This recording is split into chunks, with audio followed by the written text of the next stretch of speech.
Construit dans la ville de Dongguan, dans le Guangdong, l'accélérateur de particules est le premier du genre dans un pays en développement. Il a fallu 6 ans aux scientifiques pour terminer ce projet qui comprend un puissant accélérateur linéaire de protons, un synchrotron circulaire rapide, une station cible et 3 instruments à neutrons. Il est capable d'accélérer des protons pour les faire entrer en collision entre eux pour produire des neutrons.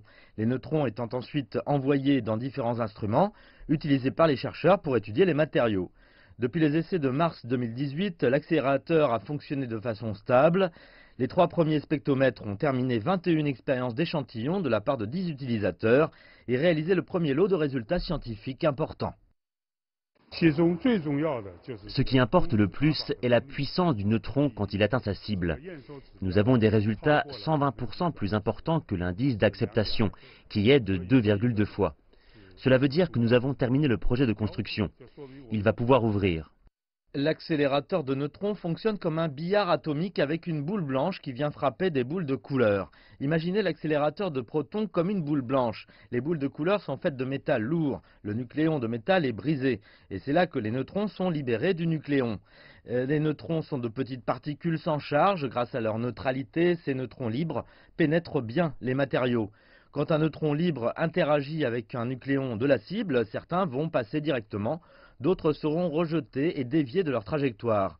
En examinant la trajectoire du neutron via un spectromètre, les chercheurs peuvent déduire la structure interne du matériau et conduire des recherches. Si vous prenez l'exemple du carburant gelé, nous avons besoin de simuler la pression de l'eau profonde sous les 1000 mètres. Cela demande un mur de conteneur très épais et seuls les neutrons accélérés peuvent le pénétrer.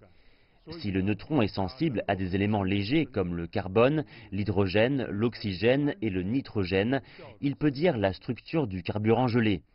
Après avoir déterminé la nature de la glace de carburant, il est possible de l'utiliser.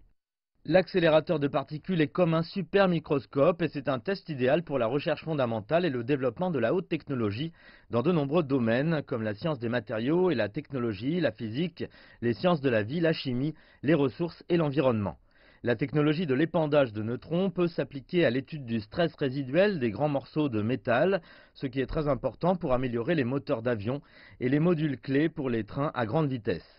Actuellement, l'accélérateur de particules prévoit une seconde phase de construction et d'amélioration visant à accélérer jusqu'à 5 fois la vitesse actuelle.